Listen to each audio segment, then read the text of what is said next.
My name's Amy Antonucci. I'm from Barrington, New Hampshire, where I have a little homestead with my partner Steve, and I also coordinate the Greater Seacoast Permaculture Meetup group. And here today, I have been teaching about beekeeping, which is something I've been keeping bees for about 8 years, and I'm involved in the Seacoast Beekeepers Club and help run their bee school. So I'm always happy to get to come to other events and help people consider beekeeping in their lives. What would the first step be if somebody wanted to keep bees? I think the first step is to gather information.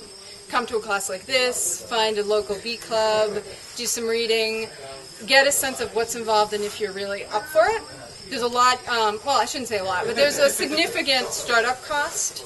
So I really encourage people to be, not 100% sure, but have some sense of what they're getting into before they spend the $500 on all the stuff. And if somebody's living in an urban area, do they need to be concerned about possible legalities or any restrictions on keeping bees? Yeah, actually there are some towns even, not to mention cities, that it's, there's an ordinance or a zoning requirement not to have them.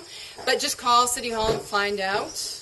And if there is an ordinance against them, then fight that. And if there's not, which in a lot of places are, I know people in Portsmouth and Boston and New York City keeping bees, some on rooftops of New York City. So it can be done anywhere. You just might need to work on educating the town hall folks about whether or not it's allowed. Most places in New Hampshire, I think Concord had an issue for a while, but they may now be allowed to. Yeah. And what quantity of honey do you get from a given hive? What quantity? Oh, it's so, like everything in agriculture, horticulture, permaculture, it's really, really dependent on the season.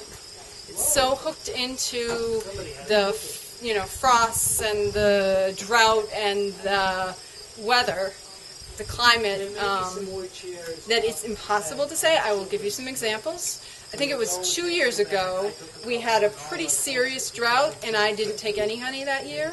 The year before, I had a really nice season. I got about 100 pounds per hive. So it's super varied. But what never varies is that every year they help with my pollination. They are incredibly interesting to watch and learn from.